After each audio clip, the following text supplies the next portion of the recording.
And the U.S. federal budget deficit has hit $1.3 trillion in the first half of the fiscal year 2025, the second largest six-month deficit on record. That's just behind the $1.7 trillion mid-year deficit recorded in 2021 during the COVID-19 crisis. Well, compared to the same period last year, government spending is up by $139 billion, driven by high Social Security payouts, increased Medicare and Medicaid costs, disaster relief funding, and a rise in defense spending. While over the same period, federal borrowing rose by $41 billion.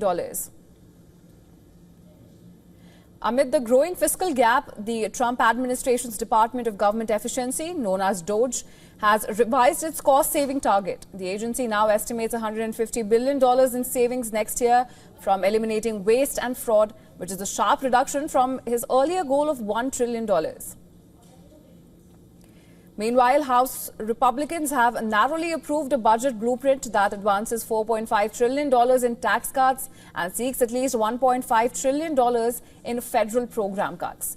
This includes proposed agency closures and workforce reductions. Now, the widening deficit has prompted renewed warnings from fiscal experts. They call the pace of debt accumulation alarming and said that lawmakers continue to pile on trillions in unpaid-for commitments. Treasury Secretary Scott Bessent warned the U.S. may hit its debt ceiling as early as May or June, saying the country is approaching what he described as the warning track. With internal divisions within the GOP over the depth of spending and tax changes, long-term fiscal stability remains uncertain. Now, for more on this, our correspondent Susan Tehrani has sent us this report from New York. Take a look.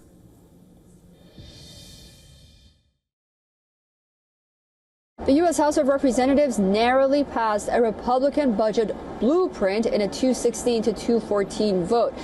The bill aims to extend President Donald Trump's 2017 tax cuts, but also proposes roughly $5 trillion in tax reduction over the next 10 years or so. It also includes provisions to boost border security and energy production here at home. But it comes with a steep price tag. Some $5.7 trillion may be added to the national debt. What's next? Well, the bill actually has to get written first, and then it goes to the Senate, where it will likely face major challenges, not only from Democrats, but also fiscal conservative Republicans who are already questioning its long-term impact. Why is this important for the Trump administration? Well, this budget isn't just about policy. It really is a blueprint for the second Trump administration. But these narrow margins, notably in the House, really show that support ultimately is very fragile. Susan Tehrani reporting from New York for WION World is One.